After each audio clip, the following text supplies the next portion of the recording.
Hello friends, good evening. कैसे हो? Hope करता हूँ आप सब लोग अच्छे ही होंगे। सो फ्रेंड्स, आज की इस वीडियो आप लोग से मैं छोटा सा टेस्ट लूँगा special UP BEd entrance exam 2023 के लिए। फ्रेंड्स, इस वीडियो में जो टोटल आपके क्वेश्चंस होंगे वो होंगे 25। अगर आप लोग 25 में से 10 प्रश्न सही कर लिए तो आपकी तैयारी अच्छी है और आप लोग इस एग्जाम को बहुत अच्छे नंबरों से निकालेंगे। तो चलिए वीडियो को स्टार्ट करते हैं। जो पिछली वीडियोज़ हो गई हैं, पिछली क्लासेस हो गई हैं, उन क्लासेस को अगर आप लोग नहीं देखे हैं तो प्ले लिस्ट में जाइए।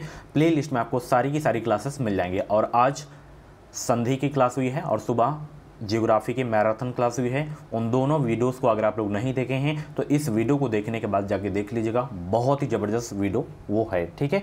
चलिए, और ये 160 वाला क्रैश कोर्स अभी तक परचेज नहीं किए तो परचेज कर लीजिएगा, क्योंकि अभी आपके पास पढ़ने का समय है, ठीक है। 160 रुपये कुछ भी नहीं होते हैं। अगर आपको नहीं समझ में आ रहा है कि हम क्या पढ़ें अब अंतिम दिनों में ताकि हमारा एग्जाम निकल जाए अच्छे नंबरों से, ये तो क्रैश कोर्स आप लोगों के लिए रामबाण साबित होगा। इसमें सभी सब्जेक्ट के टॉपिक वाइज 5000 से ज़्यादा इंपॉर्टेंट क्वेश्चन मिल जाएंगे। 10 ईयर के प्रीवियस क्वेश्चन भी आपको देखने को मिल जाएंगे, ठीक है। मोटी बुक्स आप नहीं पढ़ पाएंगे, अब समय बहुत कम है, तो पढ़िए वही जो एग्जाम में आए। तो वीडियो को डिस्क्रिप्शन बॉक्स में क्रैश कोर्स करके लिंक है, उस लिंक पे जैसे ही आप लोग क्लिक करेंगे तो नाम, मोबाइल नंबर, ईमेल आईडी आपसे पूछा जाएगा। उसके बाद 149 रुपये का 160 का पेमेंट करना है। जैसे ही आपका पेमेंट होगा डाउनलोड का ऑप्शन आएगा, डाउनलोड कर लीजिएगा, ठीक है। कोई भी प्रॉब्लम आ रही तो कमेंट बॉक्स में अपना जो है डाउट क्लियर कर सकते हैं। सबसे पहला प्रश्न है, विश्व व्यापार संगठन यानी कि WTO की जो है स्थापना कब हुई थी ये आपको बताना है। बताइए सब लोग। अंतर्राष्ट्रीय संगठन से एक प्रश्न तो आना ही आना है। पिछली बार सार्क का पूछा गया था कि सार्क का सदस्य इसमें से कौन सा नहीं है। तो सार्क में टोटल 8 सदस्य हैं, भारत भी है इसमें, ठीक है। सार्क की स्थापना 1985 में हुई है, काठमांडू में उसका मुख्यालय है। तो WTO को जो स्थापना हुई है डियर 1995 में हुई है, ठीक है। इसका हेडक्वार्टर नोट कर लीजिए, जेनेवा। कहाँ है? जेनेवा में, ठीक है। और किसका मुख्यालय जेनेवा में है? WHO का है। किसका है? WHO का। WHO की स्थापना कब हुई? सभी लोग कमेंट बॉक्स में छापेंगे। सभी को गुड इवनिंग भाई। WHO की स्थापना किस वर्ष हुई बताएं सब लोग? 1948। Very good, 1948। चलिए आगे चलते हैं। व्यापार नीति में शामिल है, व्यापार नीति में शामिल है निर्यात आयात नीति शामिल है आपका, ठीक है। चलिए ये आपका बिल्कुल करेक्ट हो जाएगा, ठीक है। भारत में गेहूं का सबसे अधिक उत्पादन करने वाला राज्य है। आज वाली अगर ज्योग्राफी के मैराथन क्लास देखे होंगे तो बताइए, ये प्रश्न करवाया हूं या नहीं करवाया हूं, बताइए आप लोग कि भारत में गेहूं का सबसे अधिक उत्पादन करने वाला राज्य कौन सा है? बताएंगे सब लोग? सभी लोग जवाब देने का प्रयास करेंगे।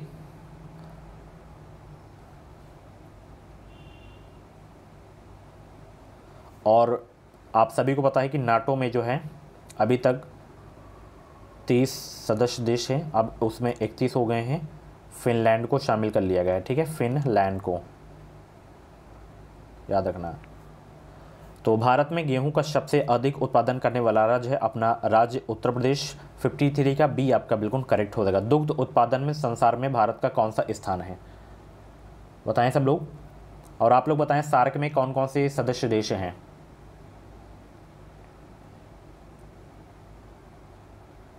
दुग्ध उत्पादन में संसार में भारत का कौन सा स्थान है? तो इसमें स्थान है पहला, ठीक है। लिख लीजिए, सार्क में कुल कितने सदस्य देश हैं?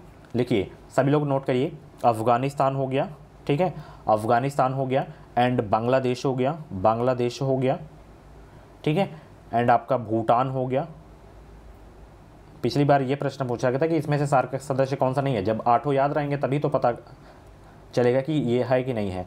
इंडिया अपना, मालदीव हो गया, ठीक है, नेपाल हो गया, एंड पाकिस्तान हो गया, एंड श्रीलंका हो गया। तो ये 8 सदस्य हैं सार्क के, ठीक है। नोट कर लीजिए सब लोग, 8 टोटल हैं, 8 सदस्य देश।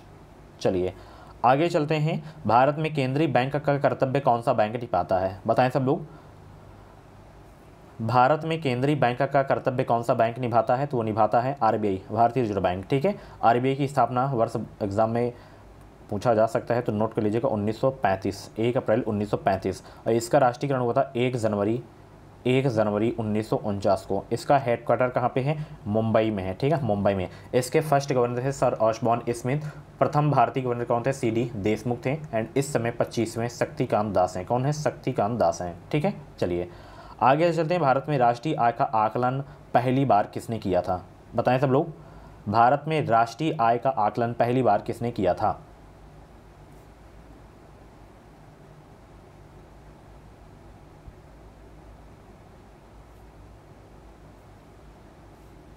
तो वो किए थे दादा भाई नौरोजी। और दादा भाई नौरोजी को किस नाम से जाना जाता है? बताएं सब लोग। Grand old man of India के नाम से जाना जाता है। ठीक है, चलिए सभी लोग इस प्रश्न का जवाब देंगे कि भारत की संविधान सभा का अध्यक्ष निम्नलिखित में से कौन था? बताएं सब लोग। भारत की संविधान सभा के अध्यक्ष निम्नलिखित में से कौन थे? डॉक्टर राजेंद्र प्रसाद थे। ठीक है, और यही स्थायी अध्यक्ष भी थे, ध्यान रखना। अस्थायी अध्यक्ष की बात करें तो डॉक्टर सच्चिदानंद सिन्हा थे। संविधान सभा के अस्थायी अध्यक्ष कौन थे? डॉक्टर सच्चिदानंद सिन्हा थे। ठीक है, प्रारूप समिति के अध्यक्ष कौन थे? सभी लोग कमेंट बॉक्स में छाप देंगे। चलिए, दिल्ली के राज सिंहासन पर बैठने वाली सबसे पहली महिला रजिया सुल्तान निम्नलिखित में से किसकी बेटी थी? रजिया सुल्तान जो है ये किसकी बेटी थी? ये दिल्ली के राज सिंहासन पर बैठने वाली पहली महिला थी। बताएं सब लोग, बताइए सब लोग।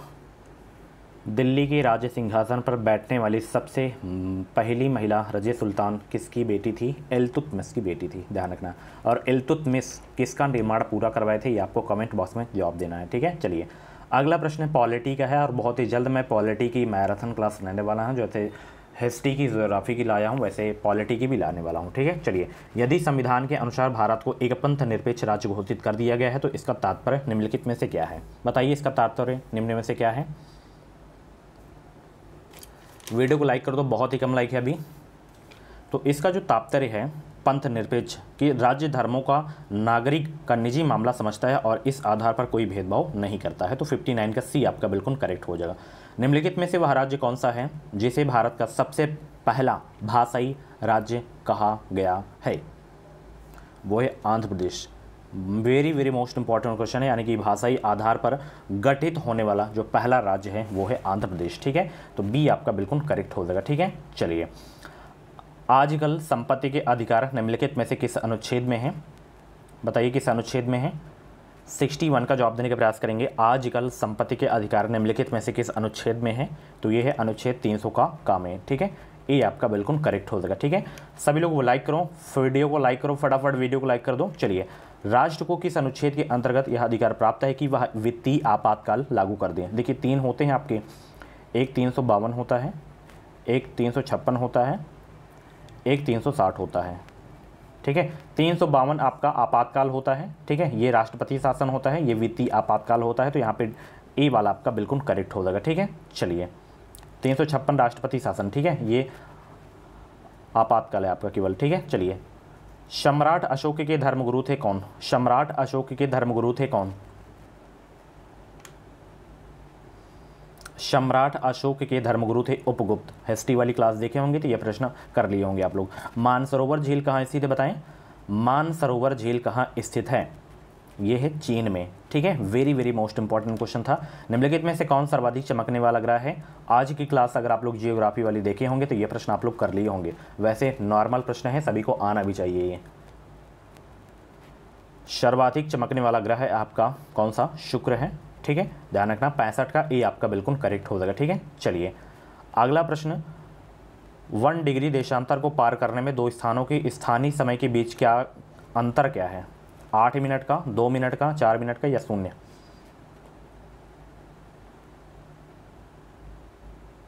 तो 4 मिनट का अंतर है। ठीक है, चलिए आगे चलते हैं।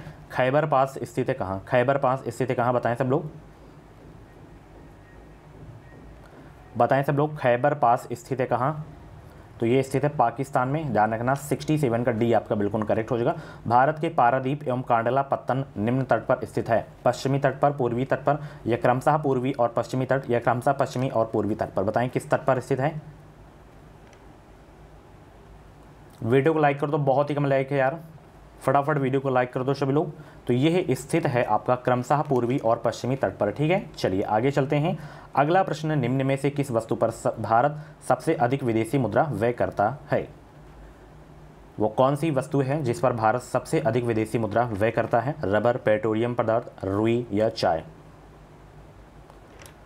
तो भारत सबसे अधिक विदेशी मुद्रा व्यय करता है पेट्रोलियम पदार्थ पर, ठीक है। 69 का बी आपका बिल्कुल करेक्ट हो जाएगा, ठीक है। चलिए, और चैनल को तो सब्सक्राइब कर लो, इस चैनल से आपको निश्चित ही मदद मिलेगी। चलिए, इसमें कौन सुमेलित नहीं है, 70 का जवाब देंगे।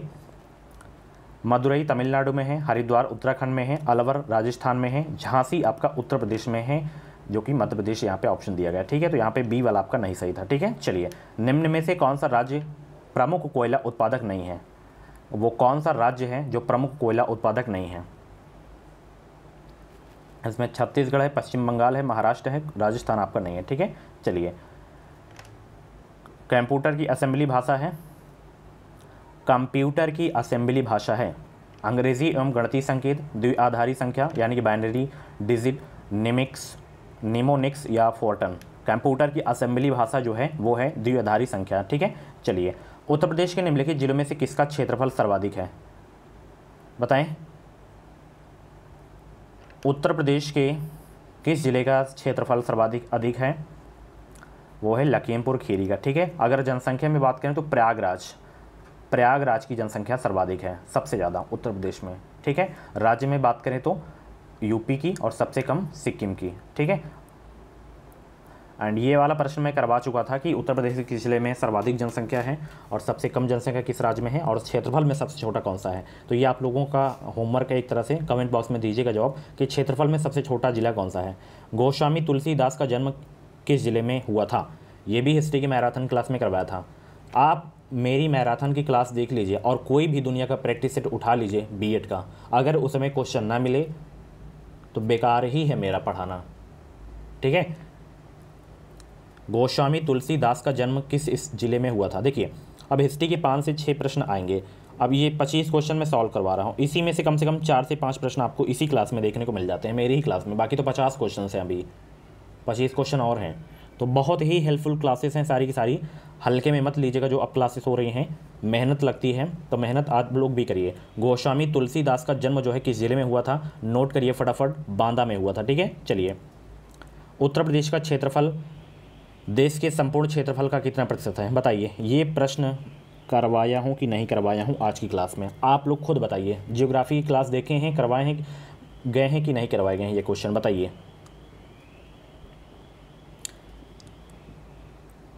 तो इसका जवाब आप लोग कमेंट बॉक्स में दीजिएगा, ठीक है। चलिए, शो फ्रेंड्स, ये थे आपके जो हैं टॉप 25 क्वेश्चंस। एंड जितने भी क्वेश्चंस आपके करेक्ट हुए हों, आप लोग अपना नाम स्कोर ज़रूर बताइएगा। और भी क्लासेस अगर आप लोगों को देखनी है तो आप लोग प्ले लिस्ट में जाके देख सकते हैं, प्ले लिस्ट में आपको सारी की सारी क्लासेस मिल जाएंगी, ठीक है। चलिए, थैंक्स फॉर वॉचिंग, मिलते हैं अगली क्लास पे। इस वीडियो को लाइक शेयर करना बिल्कुल भी मत भूलिएगा।